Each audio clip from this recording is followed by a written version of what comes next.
انسان کا ذہن نا بالکل ایک جدید اسمارٹ فون کی طرح ہے۔ اچھا۔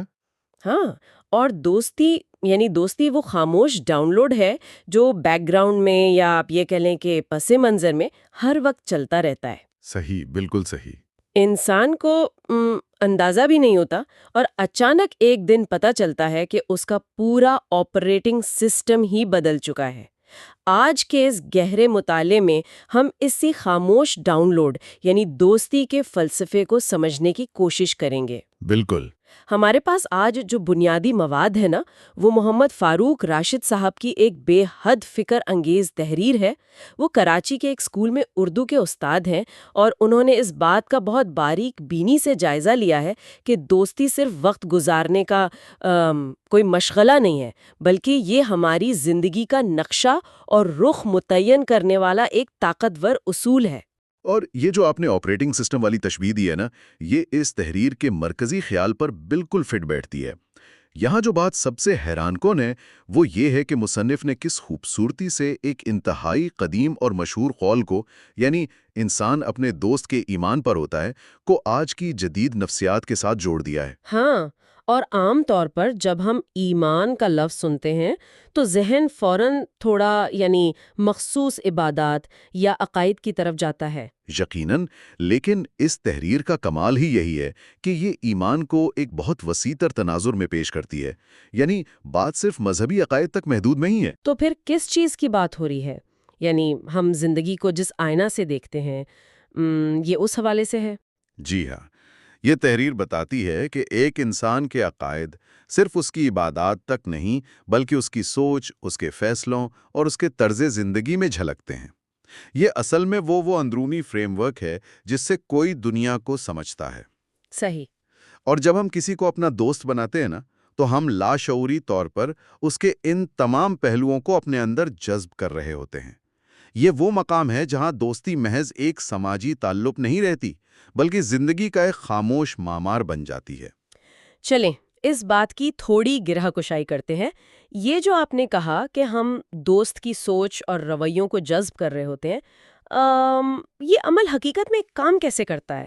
دیکھیں، اگر ہم یعنی میرا سوال یہ ہے کہ کیا انسان جان بوجھ کر خود کو بدلتا ہے یا یہ سب مکمل طور پر ہمارے کنٹرول سے باہر ہے؟ کیونکہ تحریر کے مطابق تو انسان بالکل لاشعوری طور پر دوست کی طرح سوچنے لگتا ہے۔ اگر ہم نفسیات اور انسانی دماغ کی ساخت کو دیکھیں تو یہ عمل انتہائی لاشعوری ہے۔ انسان فطری طور پر ایک سماجی مخلوق ہے۔ ہاں بالکل۔ ہمارے دماغ اس طرح سے ڈیزائن کیے گئے ہیں کہ جب ہم اپنے قریبی حلقے یعنی دوستوں کے ساتھ ہم آہنگی محسوس کرتے ہیں تو دماغ ہمیں انعام کے طور پر ڈوپامین دیتا ہے۔ اچھا، تو یہ کیمیائی عمل ہے پورا؟ جی بالکل، ہم لاشعوری طور پر ان کی نقل کرنے لگتے ہیں تاکہ ہم اس گروپ کا حصہ بنے رہیں۔ مصنف نے اسی چیز کو اخلاقی اور سماجی رویوں کا تناظر میں بیان کیا ہے۔ مثال کے طور پر اگر کسی شخص کا دوست بہت مثبت سوچ کا مالک ہے، جو ہر مسئلے میں کوئی نہ کوئی حل نکال لیتا ہو۔ صحیح کہا، جو امید اور حوصلہ دیتا ہو، تو اس کے ساتھ وقت گزارنے والا شخص خود بخود مسائل کو مواقع کے طور پر دیکھنا شروع کر دے گا۔ واہ، یہ بات میرے ذہن میں نا ایک بہت واضح تصویر بناتی ہے۔ یہ بالکل ایسا ہی ہے جیسے کوئی انسان کسی خاص اور تیز خوشبو والے کمرے میں داخل ہو۔ مثال اچھی ہے۔ شروع میں تو اسے وہ خوشبو بہت شدت سے محسوس ہوتی ہے، لیکن کچھ ہی دیر بعد یعنی اس کا ذہن اس کا عادی ہو جاتا ہے اور اسے وہ خوشبو آنا بند ہو جاتی ہے۔ اسے لگتا ہے کہ سب نارمل ہے۔ بالکل۔ لیکن جب وہ اس کمرے سے باہر نکلتا ہے اور کسی اور سے ملتا ہے تو اس کے کپڑوں سے، اس کی باتوں سے وہی مہک آ رہی ہوتی ہے۔ یعنی انسان کو خود خبر نہیں ہوتی کہ وہ کس حد تک اس ماحول میں رنگ چکا ہے۔ کیا کمال کی تشبیہ دی آپ نے! یہ بالکل اسی طرح کام کرتا ہے، اور بدقسمتی سے یہ اصول صرف مثبت چیزوں پر لاگو نہیں ہوتا۔ یعنی منفی چیزوں میں بھی یہی ہوتا ہے؟ جی۔ تحریر واضح کرتی ہے کہ اگر دوست کی سوچ منفی ہو، وہ ہر بات میں شک پیدا کرے اور ناکامی کو تقدیر کا لکھا سمجھ کر بیٹھ جائے تو وہ اپنے ساتھی کو بھی پیچھے کی طرف کھینچ لے گا۔ یہ تو ڈراؤنی بات ہے نا؟ مصنف نے دوست کے کردار کی بہت اہم مثالیں دی ہیں، جیسے سچ بولنا، ذمہ دار ہونا، بامقابلے جھوٹ بولنا، دھوکہ دینا یا بے ذمہ دار ہونا۔ اور ظاہر ہے یہ عادتیں ایک دن میں تو منتقل نہیں ہوتی ہوں گی۔ نہیں، بالکل نہیں۔ یہ روزمرہ کی چھوٹی چھوٹی باتوں، مشوروں اور رد عمل کے ذریعے سرایت کرتی ہیں۔ ایک دن آپ کا دوست ایک چھوٹی سی بے ایمانی کرتا ہے اور اسے کوئی بڑی بات نہیں سمجھتا۔ اگلی بار آپ بھی ویسی ہی صورتحال میں ہوں گے تو آپ کا دماغ کہے گا کہ یہ تو نارمل ہے، سب کرتے ہیں۔ صحیح پکڑا آپ نے، بالکل یہی ہوتا ہے۔ اور یوں وہ خاموش ڈاؤن لوڈ مکمل ہو جاتا ہے۔ دیکھیں، اگر ہمارے دوست ہمیں اس حد تک بدلنے کی طاقت رکھتے ہیں تو پھر ایک بہت بنیادی سوال پیدا ہوتا ہے۔ وہ کیا؟ اگر ہم یہ سب کچھ اتنے ہی لاشعوری انداز میں کر رہے ہیں تو کیا ہم پوری طرح سے بے بس ہیں، یا ہم شروع میں ہی کسی کو دوست چنتے وقت کوئی خاص ذہن رکھتے ہیں؟ یہ سوچنا ضروری ہے۔ یعنی ہم کسی اجنبی کو دیکھتے ہیں اور کہتے ہیں ہاں اس شخص کے ساتھ میری اچھی بنے گی، تو اس کے پیچھے کیا سائنس ہے؟ تحریر کے اس حصے میں آ کر ہم ایک انتہائی گہرے نفسیاتی نقطے کی طرف جاتے ہیں۔ مصنف کے مطابق ہم جس زندگی یا جن خوبیوں کو اپنے دوست میں پسند کر رہے ہوتے ہیں وہ دراصل ہماری اپنی پوشیدہ خواہشات ہوتی ہیں۔ اچھا، یہاں آ کر بات واقعی بہت دلچسپ ہو جاتی ہے۔ جی، ہم اس شخص کو نہیں بلکہ اپنے ہی مستقبل کے ایک ایسے ورژن کو پسند کر رہے ہوتے ہیں جو اس دوست کی صورت میں ہمیں نظر آ رہا ہوتا ہے۔ ایک منٹ یہاں رکتے ہیں۔ یہ تو بہت ہی حیران کن بات ہے۔ کیا ہم واقعی اپنی نامکمل تصویر کو کسی دوسرے میں ڈھونڈتے ہیں؟ بالکل۔ یعنی ہم سمجھتے ہیں کہ ہم ایک نئے انسان سے مل رہے ہیں، لیکن در حقیقت ہم اپنے ہی ایک عکس سے مل رہے ہوتے ہیں۔ 100%۔ اگر ہم اس بات کو وسیع تناظر میں دیکھیں تو دوستی کا آغاز عموماً کسی کشش سے ہوتا ہے۔ ہمیں کسی کی آزادی پسند آتی ہے، کسی کی کامیابی متاثر کرتی ہے، یا کسی کا وہ جو ایک بے باک انداز زندگی ہوتا ہے وہ اچھا لگتا ہے۔ صحیح کہا۔ نفسیات بتاتی ہے کہ یہ چیزیں یوں ہی بے ترتیب طور پر ہمیں متاثر نہیں کرتی۔ یہ دراصل وہ چیزیں ہیں جو ہمارے اندر کہیں نہ کہیں دبے ہوئے خوابوں یا خواہشات کی شکل میں موجود ہوتی ہیں۔ تو اگر ایک شخص جو شاید خود بہت شرمیلا ہے یا بہت محتاط زندگی گزارتا ہے، وہ اچانک ایک ایسے شخص کی طرف کھنچا چلا جاتا ہے جو بہت آزاد خیال اور پر اعتماد ہو، ہاں، تو کیا وہ محض ایک توازن تلاش کر رہا ہے، یا وہ اصل میں وہ بننا چاہتا ہے جو اس کا دوست ہے؟ وہ اپنے اندر کی اس کمی کو، اس نامکمل تصویر کو اس دوست کے ذریعے مکمل کرنے کی کوشش کر رہا ہوتا ہے۔ یہ محض توازن نہیں ہے، یہ ان پہلوؤں کو جینے کی کوشش ہے جو اس نے خود میں دبا رکھے ہیں۔ واہ! اس کا مطلب یہ ہوا کہ دوستی کا انتخاب محض ایک سماجی سرگرمی نہیں ہے، بلکہ یہ اپنی ذات کی دریافت یعنی سیلف ڈسکوری کا ایک باقاعدہ عمل ہے۔ جب ایک انسان کسی کو دوست چنتا ہے تو وہ دنیا کو اور خود اپنے آپ کو یہ بتا رہا ہوتا ہے کہ وہ اصل میں کیا بننا چاہتا ہے۔ ہم صرف ایک ساتھی نہیں چن رہے، بلکہ ہم اپنی زندگی کی سمت کا اعلان کر رہے ہوتے ہیں۔ یہ تو واقعی ایک چشم کشا پہلو ہے، یعنی دوستی ایک طرح کا آئینہ بھی ہے اور ایک راستہ بھی۔ ہم اپنی چھپی ہوئی خواہشات کا پروجیکشن اپنے دوستوں پر کرتے ہیں۔ بالکل صحیح سمجھیں آپ۔ لیکن اگر ہم اس گہری اور سنجیدہ حقیقت کو آج کے دور کے حقائق سے ٹکرائیں، خاص طور پہ جب ہم نوجوان نسل کی بات کرتے ہیں، تو ایک بہت بڑا تضاد نظر آتا ہے۔ جی، وہ تضاد کیا ہے آپ کے خیال میں؟ آج کی دنیا تو سوشل میڈیا، فالوورز اور فوری تفریح کے گرد گھومتی ہے۔ جی، مصنف نے بھی تحریر کے اگلے حصے میں اسی بحران کی طرف بھرپور اشارہ کیا ہے۔ انہوں نے واضح کیا ہے کہ آج کے دور میں خاص طور پر سوشل میڈیا اور ظاہری چمک دمک نے دوستی کے معیار کو مکمل طور پر بگاڑ دیا ہے۔ صحیح۔ آج کل یہ دیکھا جاتا ہے کہ کون کتنا زیادہ تفریحی یا فن ہے، کون زیادہ آزاد ہے، اور کس کے کتنے زیادہ فالوورز ہیں یا وہ کتنا مشہور ہے۔ لیکن دیکھیں، کیا یہ فطری بات نہیں ہے؟ میں یہاں تھوڑی سی بحث چھیڑنا چاہوں گی۔ ضرور۔ نوجوانوں کے لیے تو دوستی کا مطلب ہی ہنسی مذاق اور تفریح ہے۔ کیا ان کے لیے یہ بالکل نارمل نہیں کہ وہ بس ایسے دوست چاہیں جن کے ساتھ ان کا وقت اچھا گزرے؟ اچھا، تو آپ کا مطلب ہے یہ بس عمر کا تقاضا ہے؟ ہاں، اگر میں اسے اپنی ایک اور تشبیہ سے سمجھاؤں تو یہ بالکل ایسا ہی ہے جیسے وقتی لذت کے لیے جنک فوڈ کھانا۔ انسانی دماغ کو فوری مزہ چاہیے ہوتا ہے۔ دلچسپ مثال ہے۔ ہمیں معلوم ہوتا ہے کہ ایک صحت بخش غذا ہمیں طویل مدتی طاقت دے گی، لیکن وہ فوری طور پر اتنی پرکشش، اتنی مزیدار نہیں ہوتی جتنا کہ ایک برگر یا پیزا ہوتا ہے۔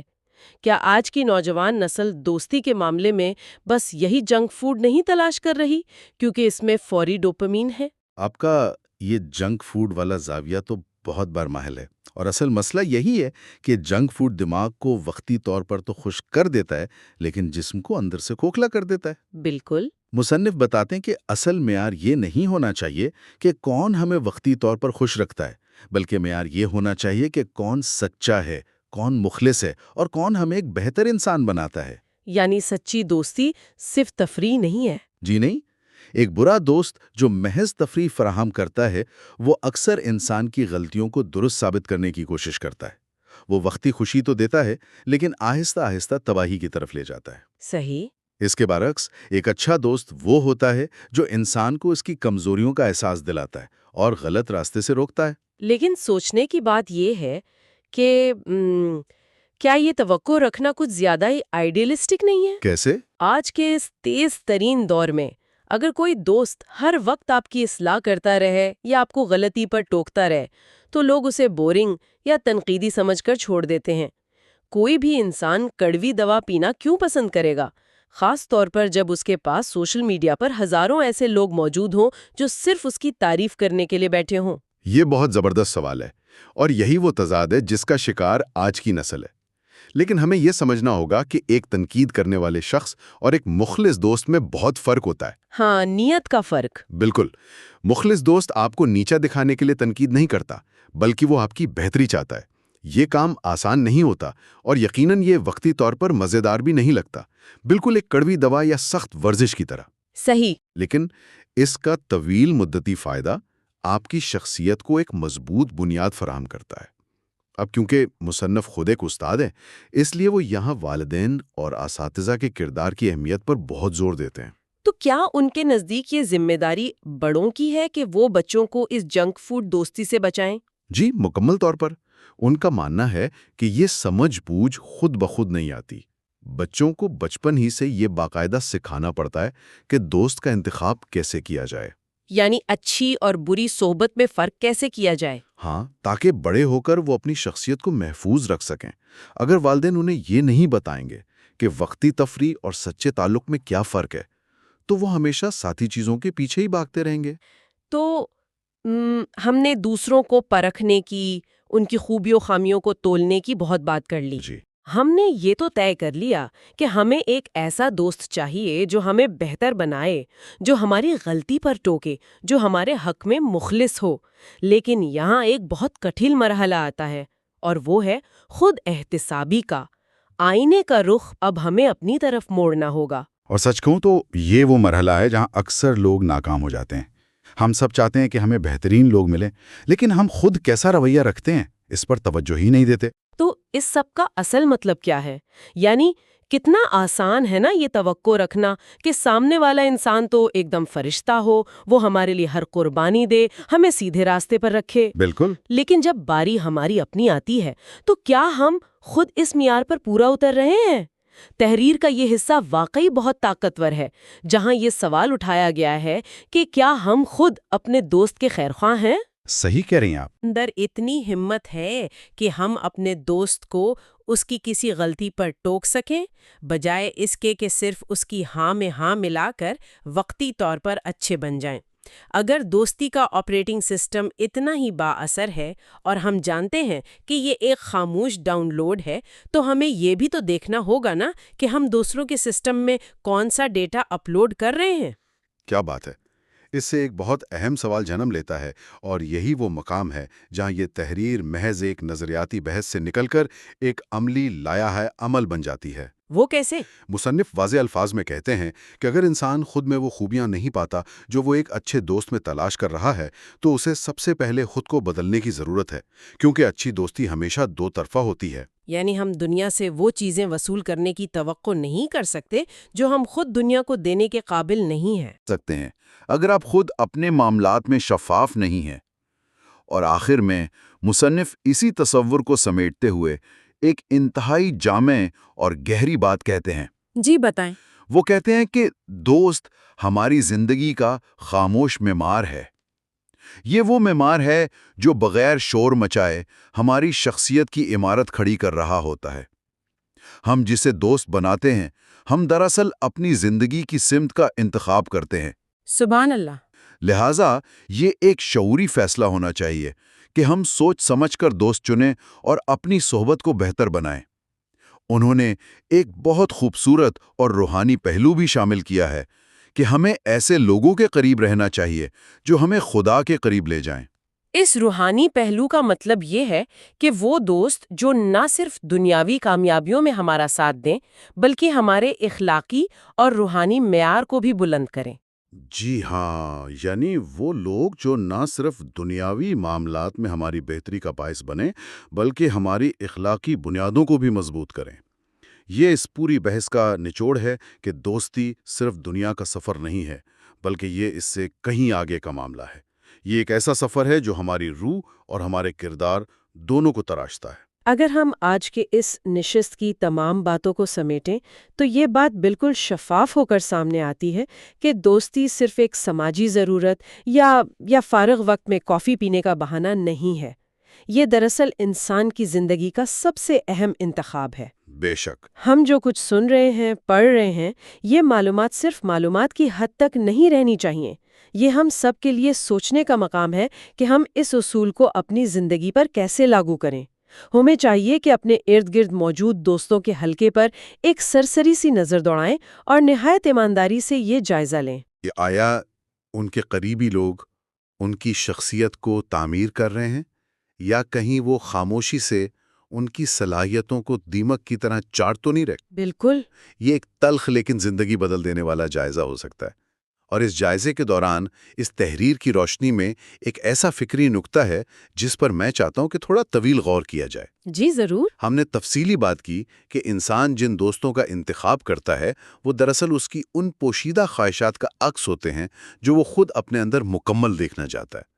اب ذرا اس تصور کو ایک قدم اور آگے لے کر جائیں۔ یعنی اگر ہم اپنے موجودہ دوستوں کو باغور دیکھیں تو وہ ہمارے بارے میں کیا بتاتے ہیں؟ بالکل، اگر ہمارے دوست واقعی ہماری ان پوشیدہ خواہشات اور رجحانات کا عکس ہیں جن کا ہم شاید لوگوں کے سامنے برملا اظہار نہیں کرتے، ہاں، تو پھر ہمارا موجودہ دوستوں کا حلقہ ہمارے ان خفیہ ارادوں اور عزائم کے بارے میں کیا سچائی بتا رہا ہے جنہیں شاید ہم نے خود اپنے آپ سے بھی، اپنے تنہائی کے لمحات میں بھی ابھی تک پوری طرح تسلیم نہیں کیا۔ اف، یہ تو واقعی۔ کیا ہمارے دوست ہماری ان کمیوں یا ان دبی ہوئی خواہشات کا پورٹو تو نہیں بن چکے جنہیں ہم دنیا سے چھپانا چاہتے ہیں؟ کیا کمال کا سوال ہے۔ یہ تو انسان کو بالکل اپنے اندر جھانکنے پر مجبور کر دیتا ہے۔ یہ وہ سوال ہے جو کسی کی بھی نیند اڑا سکتا ہے لیکن ساتھ ہی اسے ایک نئی اور بہتر سمت بھی دے سکتا ہے۔ جی ہاں۔ تو بس اس بات پر ضرور غور ہونا چاہیے کہ ذہن کے پس منظر میں یہ خاموش ڈاؤن لوڈ کس قسم کا ڈیٹا لا رہا ہے، اور کیا یہ موجودہ آپریٹنگ سسٹم واقعی وہی ہے جس پر ایک کامیاب اور پرسکون زندگی کی گاڑی چلائی جا سکتی ہے۔ آج کی اس گہرے مطالعے کی نشست میں ہمارے ساتھ شامل ہونے کا شکریہ۔ ملتے ہیں اگلے مطالعے میں جہاں ہم کسی اور دلچسپ موضوع کی گہرائی میں اتریں گے۔